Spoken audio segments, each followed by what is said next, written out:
But it's a reality.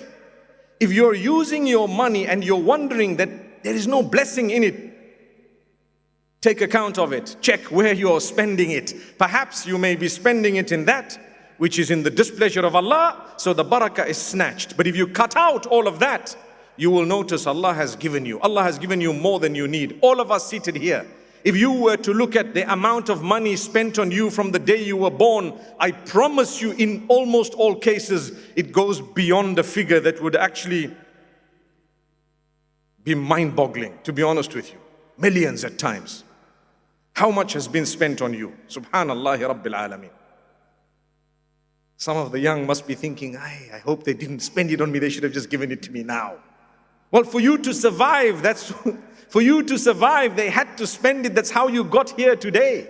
But my brothers, my sisters, are we thankful? Are we thankful? وَإِن تَعُدُّوا نِعْمَةَ اللَّهِ لَا تُحْصُوهَا إِنَّ الْإِنسَانَ لَظَلُومٌ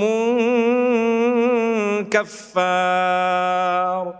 If you are to try and count the favors of Allah upon you, you won't be able to count them all.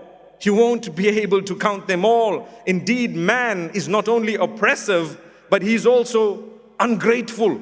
He does not show gratitude. He forgets the favors of Allah upon him. When we go through difficulty and hardship, sometimes we think to ourselves, Allah's let us down, but we forget the 30 years of our lives when we were provided for without a worry. Subhanallah, now that I'm tested for 10 years or 5 years, I'm suddenly upset with my maker. La hawla wa la quwwata illa billah. Don't let that happen. Ayub alayhi salam was embarrassed to raise his hands in dua when he was sick and ill and when he lost from his children and his health, because the point he said is, if Allah kept me so good for so many years and now that I'm being tested for less than that amount of years, how can I raise my hands and say, oh Allah, here is me complaining?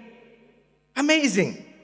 But we are not Ayub alayhi salam, no problem. You can raise your hands and you can ask Allah. But don't become distant from Allah because of your problems. Brothers and sisters, when people go through difficulty and hardship, it is meant to draw a believer closer to the Almighty. Remember that. When people go through difficulty and hardship, it is meant to draw a believer closer to the Almighty. Inna Allah idha ahabba abdan ibtalah. When Allah loves His slave, He tests him or her. And He gives them a great reward. The same problem, a person with no belief in the Almighty will be driven in order to solve it to the pubs and clubs, to the intoxicants and to sin in order to relieve himself. But that actually has the opposite effect and it makes them worse. So think about it. Which is it of the favors of your Lord do you deny? Allah's given you.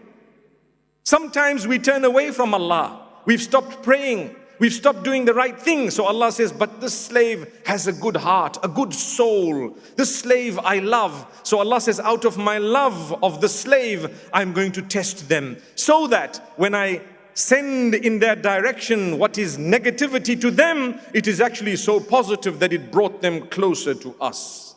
So for the first time in your life, you're broken. You're broken. And when you're broken, what happens? Initially, you think you're strong. You think you will solve the problem. Allah breaks you further. And then what happens?